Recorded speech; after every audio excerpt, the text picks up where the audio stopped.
അത്ഭുതങ്ങൾ തീർന്നിട്ടില്ല, അടയാളങ്ങൾ തീർന്നിട്ടില്ല കാലത്തിൽ ഈ ലോകത്തിൽ.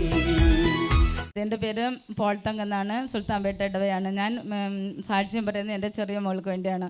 അവൾക്കൊരു പനി വന്ന് എപ്പോഴും ഒരു പ്രാവശ്യമൊക്കെ മരുന്നെടുത്ത് അവൾ മരുന്നൊക്കെ വാങ്ങി കുടിക്കുകയും ചെയ്യും. പനി പെട്ടെന്ന് മാറുകയും ചെയ്യും. ഈ പ്രാവശ്യം 2 ആഴ്ചയ്ക്ക് മുമ്പ് അവൾക്ക് പനി വന്നു.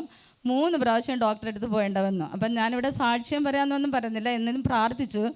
3 പ്രാവശ്യം ഡോക്ടറെ അടുത്ത് പോയപ്പോൾ പറഞ്ഞു, ഇനി മാറിയില്ലെങ്കിൽ നിങ്ങൾ വന്ന് അഡ്മിറ്റ് ചെയ്യണമെന്ന് പറഞ്ഞു. മരുന്ന് കയറുകയില്ല, മരുന്ന് കുടിക്കുകയില്ല, കുടിച്ചാൽ മരുന്ന് അവൾ ഛർദ്ദിക്കുകയും ചെയ്യും. അപ്പം ചെറിയ കാര്യം നമ്മൾ അവഗണിക്കാൻ പാടില്ല. ഞാനിത് നേർച്ച ഒന്നും വരുന്നില്ല, എന്നാലും 3 പ്രാവശ്യം കഴിഞ്ഞിട്ട് അഡ്മിറ്റ് ചെയ്യണമെന്ന് പറഞ്ഞപ്പം അച്ഛനെ വിളിച്ചാൽ കിട്ടില്ല. ഞാൻ വാട്സപ്പിൽ അച്ഛനെ മെസ്സേജ് ചെയ്തു, കാരണം ശുശ്രൂഷയ്ക്ക് വരാൻ പറ്റിയില്ല, അവൾ കരഞ്ഞുകൊണ്ടിരുന്നു. അപ്പോൾ അച്ഛൻ ഇങ്ങനെയാണ് പനി, മരുന്ന് കേൾക്കുന്നില്ല, അച്ഛൻ പ്രാർത്ഥിക്കണം എന്ന് പറഞ്ഞ് വാട്സപ്പിൽ പ്രാർത്ഥന സഹായം അപേക്ഷയും ചെയ്തിട്ട് ഞാനൊരു നേർച്ച നേർന്നു. നമ്മൾ വിചാരിക്കും ചെറിയ പനിയല്ലേ, ഇതിനു വേണ്ടി ഇത് സാധാരണ വരുന്നതല്ലേ എന്ന് വിചാരിച്ചിട്ടാണ് നേർച്ച കൊണ്ട് നേരാതിരുന്നത്. അപ്പം ഞാൻ ഇല്ല അമ്മേ, എനിക്ക് മാപ്പ് തന്നെ, ഞാനിവിടെ വന്ന് ഞാൻ സാക്ഷ്യം പറയുന്നുള്ള എൻ്റെ മോൾക്ക് ഇനി ഈ 3 ദിവസത്തിൽ ഈ പനി മാറിയിട്ട് ഡോക്ടറിൻ്റെ പോകേണ്ട ഇടവരരുത്, ഞാൻ സാക്ഷ്യം പറയാൻ നേർന്നു.